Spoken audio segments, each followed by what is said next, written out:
जय माता दी मित्रों माँ काल का एस्ट्रोलॉजी चैनल में आप सभी का हार्दिक स्वागत है। अगर आपने चैनल को सब्सक्राइब नहीं किया है तो चैनल को सब्सक्राइब करें और बेल आइकन को प्रेस करें ताकि आप हमारे लेटेस्ट वीडियो को देख सकें। आज हम स्टार्ट करने वाले हैं monthly prediction for Aries ascendant June 2021। मेष लगन के जातकों के लिए जून माह का मासिक फल आइए देखते हैं। मित्रों, अगर आपकी लगन कुंडली के अंतर्गत यहाँ पर एक नंबर लिखा हुआ है, अर्थात लगन में एक नंबर लिखा हुआ है, इसका मतलब आपका मेष लगन है, तभी ये भविष्य कथन आपके लिए कहा गया है, क्योंकि ये भविष्य कथन लगन से दिया गया है, राशि से नहीं दिया गया है। तो आपको सबसे पहले ये ध्यान रखना होगा कि आपका लगन मेष लगन है अथवा नहीं। तो यहाँ पर आपको चेक कर लेना है कि आपकी लगन कुंडली के अंतर्गत क्या यहाँ पर एक नंबर लिखा हुआ है अथवा नहीं। अब हम बात कर रहे हैं मेष लगन के बारे में बात करते हैं। तो देखिए, मेष लगन मंगल का लगन है और मंगल के प्रभाव के कारण ऐसे व्यक्ति के अंदर जो है तीव्रता से क्रोध आ जाना, उग्रता, ये सारी बातें, पराक्रम बहुत अच्छा पाया जाता है, ऊर्जावान होते हैं ऐसे व्यक्ति जो है, पराक्रमी होते हैं, ऊर्जावान होते हैं। थोड़ा धैर्य की ऐसे व्यक्ति के अंतर्गत कमी पाई जाती है, लेकिन मेहनती प्रवृत्ति के होते हैं, पराक्रमी होते हैं और ऊर्जा से भरे हुए होते हैं। अब यहाँ पे अगर हम बात करते हैं, यहाँ पे जून माह की अगर हम बात करें, ग्रह स्थिति को देख लेते हैं। तो देखिए, यहाँ पर अगर हम बात करते हैं शनिदेव की बात करें तो शनिदेव 23 मई से जो है वक्री हुए हैं, तो ये तो हम देखेंगे, और ये मकर राशि के अंतर्गत हैं। और अगर हम बात करें गुरु ग्रह की बात करते हैं तो गुरु ग्रह कुंभ राशि के अंतर्गत, इनकी आपके कुंडली के लाभ भाव के अंतर्गत हैं। और वहीं अगर हम बात करें राहु और केतु की बात करें, राहु वृषभ राशि के अंतर्गत द्वितीय भाव में, केतु वृश्चिक राशि के अंतर्गत अष्टम भाव में। मंगल की बात करें, मंगल कर्क राशि में गोचर करेंगे और मंगल का ये गोचर 2 जून से प्रारंभ हो जाएगा और 20 जुलाई तक ये कर्क राशि में गोचर करने वाले हैं।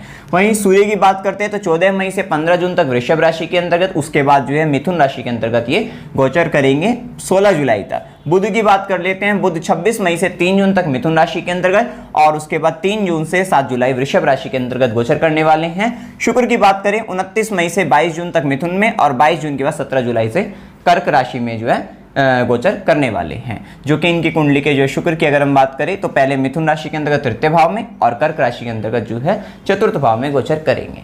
क्या प्रभाव पड़ेगा अब देखते हैं। सबसे पहले हम देख लेते हैं लग्नेश की क्या स्थिति रहने वाली है। देखिए, लग्नेश कुंडली के जो है मंगल बनते हैं, जो कि चतुर्थ भाव के अंतर्गत गए हुए हैं। ठीक है, चतुर्थ भाव में गए हैं और ये मंगल जो है, अभी मंगल अगर हम बात करें यहाँ पे कर्क राशि में नीच के माने जाएंगे। तो एक तो चंद्रमा की स्थिति से हम देख सकते हैं केंद्र के भावों में जब आएंगे या फिर जो है चंद्रमा यहाँ पर बैठेंगे तो इसका नीच भंग होगा। लेकिन एक इस प्रकार से भी देख सकते हैं कि मंगल अगर यहाँ पे नीच के है तो मंगल उच्च के कहाँ होते हैं, तो मंगल जो उच्च के होते हैं वो मकर राशि, शनि की राशि के अंतर्गत होते हैं। अगर वो केंद्र के भाव में, जैसे शनिदेव यहाँ पर आ गए हैं, आमने सामने हो गए हैं, तो कहीं ना कहीं इनका नीचा तो भंग होता दिखाई देगा। अब यहाँ पर एक बात और आप देख सकते हैं यहाँ पर कि लग्नेश चतुर्थ भाव में, अर्थात जो है लगन का स्वामी जो है चतुर्थ भाव माता के घर में आया है, तो कहीं ना कहीं ये समय उन व्यक्तियों के लिए बहुत अच्छा रहेगा जो व्यक्ति घर से दूर थे और घर आना चाहते थे, तो ये उनके लिए बहुत अच्छा रहेगा। जो व्यक्ति कारावास कह लीजिए, कोई हो सकता है कोई व्यक्ति जेल वगैरह में हो, तो उनको अगर घर की बात करें तो घर आने के योग बनते हैं। अस्पताल वगैरह या बाहर घर से कहीं, मतलब बाहर हो, दूर हो कहीं, तो वो लोग जो है, या फिर जन्मभूमि पर आने का व्यक्ति का योग बनता है। ये सारे योग जो है व्यक्ति के बनते हैं। साथ ही माता की अगर हम बात करें, माता मतलब माता के घर आने के योग बनते हैं ऐसे व्यक्ति के, हो सकता है कोई भी हो, तो कहीं ना कहीं माता के घर पे आने के जो है योग यहाँ पे बनते हैं। और भूमि भवन सुख की अगर हम बात करें, भूमि की, भवन की, वाहन के सुखों की बात करें, उनकी वृद्धि होती दिखेगी। लेकिन इस समय के अंतर्गत जब, क्योंकि मंगल जो है एक, वैसे तो लग्नेश बनकर आ रहे हैं तो अच्छे परिणाम देंगे, लेकिन ये मंगल का स्वभाव जो है क्रूर है। तो यहाँ पर क्या है कि व्यक्ति का ये, क्योंकि पराक्रम के कारक है मंगल जो है, और जब ये चतुर्थ भाव में यहाँ पर आकर बैठेंगे तो कहीं ना कहीं घर के अंदर ऐसा व्यक्ति हो सकता है, ऐसा व्यक्ति घर के अंदर जो है अपना जो काम है, प्रोफेशनली जो वर्क है, वो घर में बैठकर करे तो ज्यादा अच्छा रहेगा। अन्यथा यहाँ पर कहीं ना कहीं कलह की स्थिति व्यक्ति के जीवन में बना देते हैं और माता के साथ विशेष तौर पे। और ऐसा व्यक्ति क्योंकि लग्नेश बनकर आए तो माता की देखभाल भी करेगा, केयर भी करेगा, लेकिन उसके साथ साथ कहीं ना कहीं उनके साथ बहस वगैरह ये हो सकती है, या फिर कलह की स्थिति व्यक्ति के जीवन में यहाँ पर बनती दिखाई दे सकती है। और एक काम और रहेगा यहाँ पर कि जब लग्नेश बनकर जो चतुर्थ भाव में जब ये आएंगे तो ये यहाँ से जो है अपने कर्म क्षेत्र को देखेंगे, क्योंकि सुख भाव में आए हैं तो कहीं ना कहीं अपने प्रोफेशन में, अपने जो कर्म क्षेत्र है उसमें सुखों को ध्यान में रखते हुए, अपने सुख को, अपने कंफर्ट को ध्यान में रखते हुए तब काम करेंगे, या फिर तब तक काम करेंगे जब तक उनका मन करेगा। और मन के मनोनुकूल जो है उस समय व्यक्ति काम करेगा। और मतलब ये नहीं रहेगा कि व्यक्ति का काम करे क्षेत्र में अगर मन नहीं है तो वो काम नहीं करेगा, कुछ ऐसी स्थिति रहेगी। जो काम उसके मन के अकॉर्डिंग होगा उसी के हिसाब से वे काम करेंगे, यहाँ पर ऐसी स्थिति बनेगी। कहीं ना कहीं एक अच्छा ही परिणाम आपको जो है देंगे। थोड़ा सा बस माता के साथ मतभेद की स्थिति, ऐसी स्थिति बना सकते हैं, अन्यथा ये घर का सुख व्यक्ति के जीवन में लाने वाले हैं, क्योंकि शनिदेव भी वक्री हुए। अभी तक शनिदेव की अगर हम बात करें, क्योंकि हमने वक्री ग्रह का भी इसी में परिणाम देखना चाहा कि देखिए शनिदेव की अगर हम बात करें 23 मई से वक्री हो रहे हैं, जो कि 10 अक्टूबर तक वक्री रहेंगे। तो देखिए शनिदेव जो है मकर राशि में थे, अभी मकर राशि में होकर वक्री हुए हैं, तो इसका मतलब क्या होगा, अभी इस भाव के साथ साथ जो है धनु राशि, मतलब जो है आपकी अगर हम बात करें नवम भाव, इसका भी फल देंगे। और दृष्टि में भी इनके जो है मतलब एक तरीके से राहत मिलेगी। अभी शनिदेव की दृष्टि के कारण जो है 12वें घर पे भी दृष्टि थी, तो जो व्यर्थ के आपके खर्चे हो रहे थे तो कहीं ना कहीं उन खर्चों में भी कमी आने वाली है। और शनिदेव की दृष्टि जो है चतुर्थ भाव पर भी थी, तो जो घर के सुख में अगर कहीं कमी आ रही थी, या घर को लेकर किसी परिवार के झगड़े या फिर समस्या बन रही थी, घर से दूर जा रहे थे, समस्या बन रही थी, तो वहां पर भी आपकी जो है कमी आती हुई दिखाई देगी। मतलब क्षमा करें, सुखों में वृद्धि जो है, घर के सुखों में वृद्धि होती हुई दिखाई देगी। और वहीं शनि की दृष्टि जो है सप्तम भाव पर भी पड़ रही थी, तो जो कि विवाह के में देरी अगर हो रही थी, या फिर बिजनेस पार्टनर, लाइफ पार्टनर के साथ कोई मतभेद की स्थिति बन रही थी, तो वहां पर भी काफी हद तक इसमें सुधार आपको जो है दिखाई देगा। ये वक्री शनि का परिणाम यहां पर रहने वाला है। ये आपके एक तरीके से अगर देखा जाए तो 10 अक्टूबर तक कहीं ना कहीं इन सब चीजों में। और साथ ही आपको यहां पर क्या होगा कि यहां पर देखिए, क्योंकि शनि जब वक्री होंगे तो कहीं ना कहीं यहां पे अब आपके जो है कर्म क्षेत्र का, और मतलब एक तरीके से देखिए शनि वक्री होकर जो है इधर का भी परिणाम देंगे अगर हम बात करें नवम भाव का, और नवम भाव के स्वामी लाभ भाव में, और कहीं ना कहीं शनि लाभ भाव के भी स्वामी हैं। कहीं ना कहीं एक परिवर्तन योग भी आपको यहाँ पे दिख रहा है भाग्य भाव और लाभ भाव के अंतर्गत। तो ऐसे समय में अगर आप जो है धार्मिक कार्य में खर्च करेंगे तो वहां से आपको जो है एक लाभ की स्थिति जो है दिखाई देगी। साथ ही आपको आपके जॉब में बदलाव भी दिखाई देगा, वेतन भी वृद्धि दिखाई देगी, साथ ही आपको मनोनुकूल कार्य भी मिलेंगे। और एक बात और यहाँ पे रहेंगे, शनि यहाँ पे श्रवण नक्षत्र में भी गोचर कर रहे हैं, मतलब श्रवण नक्षत्र में है, तो यहाँ पर आपका हो सकता है कि कोई अजम्पशन जिस पर आप वर्क कर रहे थे वो फेल हो जाए, और जो है मतलब कहीं ना कहीं आपका कोई भ्रम, मतलब जो आप एक अहंकारवश किसी भ्रम को लेकर चल रहे थे, तो उस भ्रम, वो भी भ्रम जो है टूटता हुआ दिखाई देगा। और कहीं ना कहीं सम्मान में थोड़ी सी हानि यहाँ पर इस बात को लेकर, मतलब एक तरीके से आपका ईगो हर्ट हो सकता है, ऐसी स्थिति बन सकती है। तो ये सारी चीजें रहेगी। कार्यक्षेत्र की जो प्रणाली रहेगी, तौर तरीके रहेंगे, उसमें भी बदलाव आ सकता है, उनको करने का तरीका, उसमें भी एकदम अचानक से बदलाव आपको जो है होता हुआ दिखाई देगा। तो ये सारी स्थिति यहाँ पर जो है रहने वाली है। इसी के साथ अगर हम बात करें यहाँ पे अगर हम बात करते हैं पंचमेश की, देखिए सूर्य बनते हैं, तो पंचमेश ये इस महीने की बात कर रहे हैं विशेष रूप से जो है, क्योंकि सूर्य जो है इस महीने जो है यहाँ पे सूर्य राहु एक साथ रहेंगे। तो ये रहेगा 14 मई से चालू हो रखा है टाइम, जो कि हमने पहले ही बताया था आपको, 15 जून तक ये रहने वाला है। तो पंचमेश की स्थिति कुछ हद तक जो है ये सही नहीं मानी जाएगी। तो इस समय के कारण जो है यहाँ पर देखिए आपको जो है इस महीने शेयर मार्केट की अगर हम बात करें, स्टॉक मार्केट में जो है इन्वेस्ट करने से जो है आपको तो बचना चाहिए। संतान को लेकर विशेष रूप से सावधान रहना चाहिए, उसकी पूरी केयर करनी चाहिए, कहीं ना कहीं उसमें उसको लेकर थोड़ी समस्या बन सकती है। और जो व्यक्ति गर्भवती महिला है, वो 15 जून तक की बात हो रही है, 15 जून तक उनको विशेष रूप से सावधान रहना है। गर्भवती महिला को जो है हर तरीके की टेस्ट, मतलब जो है एक तरीके से अगर बात करें डॉक्टर की कंसल्टेशन लेते रहना चाहिए इस समय के अंतर्गत। साथ ही आपको यहाँ पे देखिए कुटुंब की अगर बात करें, सूर्य जब यहाँ पर बैठेंगे, थोड़ा सा आपकी वाणी के अंतर्गत थोड़ा अहंकार या फिर कुछ ऐसी वाणी बोल दें जिससे सामने वाले को हर्ट हो, तो इस तरीके की वाणी से आपको बचना चाहिए। और कुटुंब में जो आपका परिवार है वो भी कहीं ना कहीं स्वाभिमानी होता हुआ दिखाई देगा, तो वहां पर भी आपके थोड़े से मतभेद बहस ये हो सकती है यहाँ पर जो है। और राहु भी यहाँ पर बैठे हुए हैं, तो कहीं ना कहीं आपको पारिवारिक रूप से जो है विच्छेद, मतलब परिवार में जो है मतभेद की स्थिति जो है कुटुंब में, ये स्थिति यहाँ पर हो सकती है। साथ ही अगर हम बात करते हैं यहाँ पर देखिए थोड़ा मान सम्मान में हानि की भी स्थिति बन सकती है 15 जून तक विशेष रूप से। और क्योंकि 10 सूर्य ग्रहण भी 10 जून को है, तो यहाँ पर भी जो है आपको जो गर्भवती महिला है उनको विशेष रूप से सावधान रहना चाहिए। वैसे ये सूर्य ग्रहण भारत में नहीं दिखेगा, लेकिन फिर भी आपको इस समय के अंतर्गत गर्भवती महिला जो है, प्रेग्नेंट लेडी, उनको बिल्कुल सावधान रहना चाहिए। इसी के साथ अगर हम बात करें सूर्य की, अगर हम बात करें 15 जून के बाद जो है सूर्य की स्थिति जो है मिथुन राशि के अंतर्गत प्राक्रम भाव में, देखिए पंचमेश का प्राक्रम भाव में जाना, तो ये स्थिति जो है सूर्य 15 जून से लेकर 16 जुलाई तक यहाँ पर जो है रहने वाले हैं। तो ये स्थिति कहीं ना कहीं संतान के लिए पराक्रम की स्थिति है, आपके ज्ञान के लिए पराक्रम की स्थिति है, मतलब कि आपकी संतान भी हो सकती है पराक्रम करती हुई दिखाई दे यहाँ पर जो है, और उनको विशेष रूप से पराक्रम से लाभ हो और आपके ज्ञान में भी वृद्धि होगी। साथ ही देखिए ये समय आपके चाइल्ड प्लानिंग के लिए अच्छा रहेगा। 15 जून के बाद की अगर हम बात करें तो जो व्यक्ति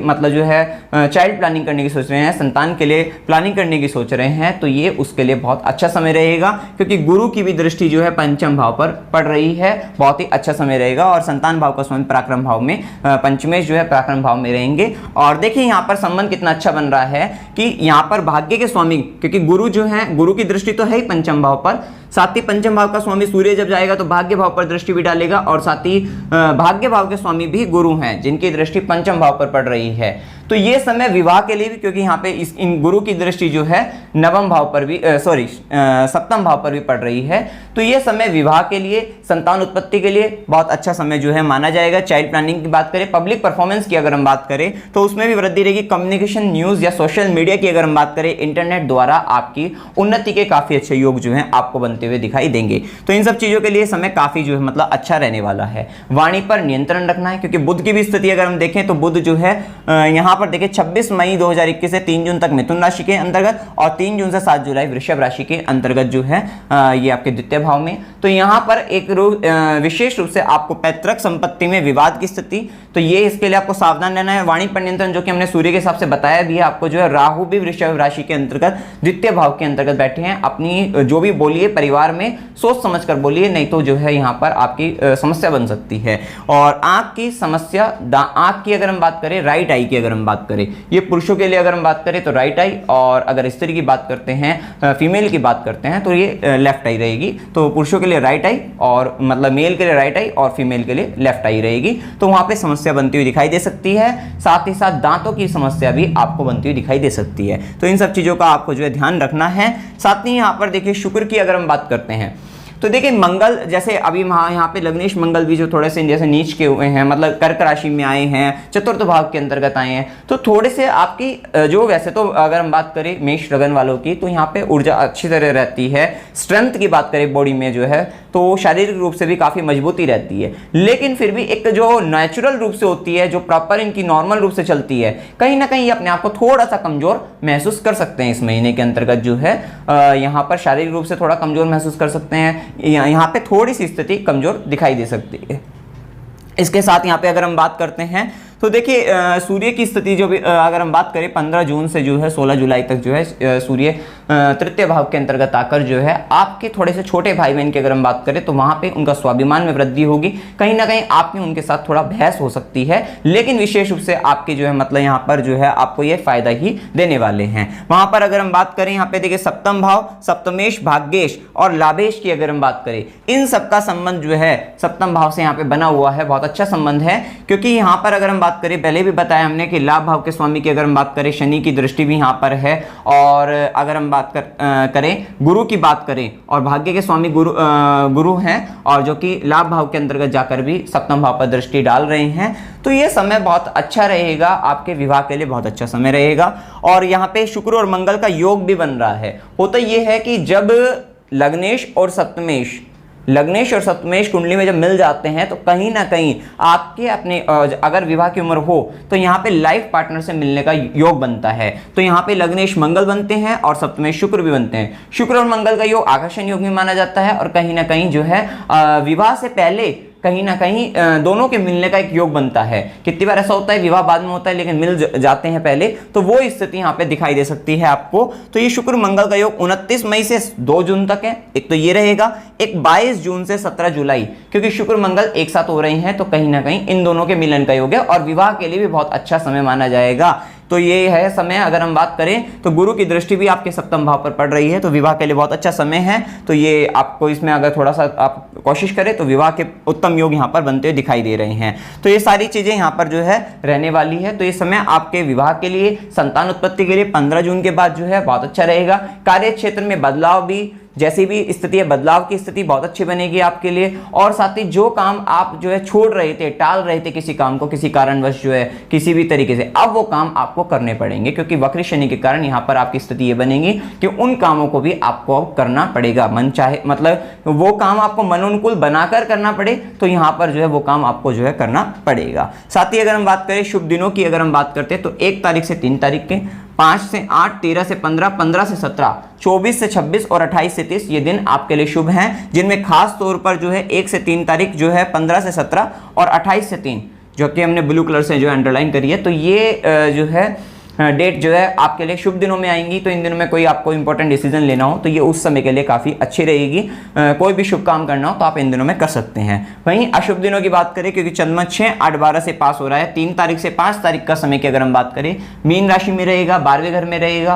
तो कितनी बार मीन राशि में रहने के कारण, क्योंकि ये आपके चतुर्थेश बन के भी जो है 12वें घर में जा रहे हैं, तो कितनी बार ऐसा हो सकता है आपकी कोई ऐसी यात्रा हो जाए जिससे आपको घर से दूर जाना पड़े। तो ये स्थिति यहाँ पे बन सकती है। 3 तारीख से 5 तारीख में खर्चा भी बढ़ सकता है आपका जो है। 17 तारीख से 19 तारीख की अगर हम बात करते हैं तो यहां पर जो है कन्या राशि के अंतर्गत 6ठे भाव में, यहां पर देखिए अशुभ दिनों में हो सकता है थोड़ा सा हेल्थ रिलेटेड इश्यूज हो जाए आपको, या किसी के साथ झगड़ा वगैरह, ऐसी स्थिति आपके साथ बन सकती है। अशुभ रहेगा, मूड अपसेट रह सकता है, किसी प्रकार की हानि, किसी भी प्रकार की यहां पे हानि आपको हो सकती है। साथ ही 22 तारीख से 24 तारीख की अगर हम बात करते हैं तो ये यहां पर वृश्चिक राशि के अंतर्गत जो है अष्टम भाव के अंतर्गत रहेंगे। तो ये समय भी थोड़ा मानसिक रूप से अशांति का रहेगा, अशुभ समय रहेगा। इस समय के अंतर्गत जो है आप गुप्त विद्याओं का ज्ञान प्राप्त कर सकते हैं। मतलब जो अगर आप बात करें गुप्त विद्याओं से संबंधित अगर आप रुचि लेते हैं तो उसके लिए ये समय अच्छा रहेगा, धार्मिक कार्यों के लिए अच्छा रहेगा। वहीं शुभ दिनों में जैसे हमने यहाँ पर अगर हम बात करें तो यहाँ पर 24 तारीख से 26 तारीख की अगर हम बात करें तो 24 से 26 का जो दिन रहेगा, यहाँ पे धनु राशि के अंतर्गत चंद्रमा रहेंगे, तो नवम भाव के अंतर्गत रहेंगे, भाग्य भाव के अंतर्गत रहेंगे। ये भी दिन आपको जो है शुभ दिनों में बताया है। साथ ही इस समय आप किसी भी प्रकार का धार्मिक कार्य कर सकते हैं, धर्म कर्म में विशेष रूप से आपकी रुचि बढ़ सकती है। तो ये समय उसके लिए भी आपके लिए काफी अच्छा रहने वाला है। और यहाँ पर एक बात और ये रहेगी, जिस समय सूर्य राहु एक साथ रहेंगे यहाँ पे 15 जून तक जो है पिता का थोड़ा स्वास्थ्य के रूप में जो है आपको ध्यान रखना चाहिए, पिता के लिए सावधान रहना चाहिए। वहीं कोरोना काल भी चल रहा है तो इस समय के अंतर्गत घर के अंदर ही रहें तो बहुत अच्छी स्थिति रहेगी। घर से मतलब केवल उन्हीं कार्य के लिए निकले जो काम आपको केवल जरूरी के हैं, उन्हीं के लिए बाहर निकले, घर के अंदर रहे और सेफ रहे जो है। साथ ही उपाय की अगर हम बात करें तो इस महीने आपको उपाय में जो है हनुमान चालीसा का जो है पाठ करना है, हनुमान जी की आराधना जो है पूरे महीने आपको करनी है। साथ ही सूर्य आराधना किस प्रकार से, क्योंकि सूर्य की अगर हम बात करें तो 15 जून तक विशेष रूप से जो महिला गर्भवती हैं उन्हें तो विशेष रूप से करनी ही चाहिए, और इसके लिए आदित्य हृदय स्तोत्र और सूर्य देव को जो है नित्य जल देते रहना चाहिए। तो ये उपाय आप कर सकते हैं। इसमें आपको कोई भी डाउट हो आप कमेंट सेक्शन में जरूर पूछ सकते हैं। वीडियो अगर आपको अच्छा लगा वीडियो को लाइक कीजिए, शेयर कीजिए और चैनल को सब्सक्राइब कीजिए। जय माता दी।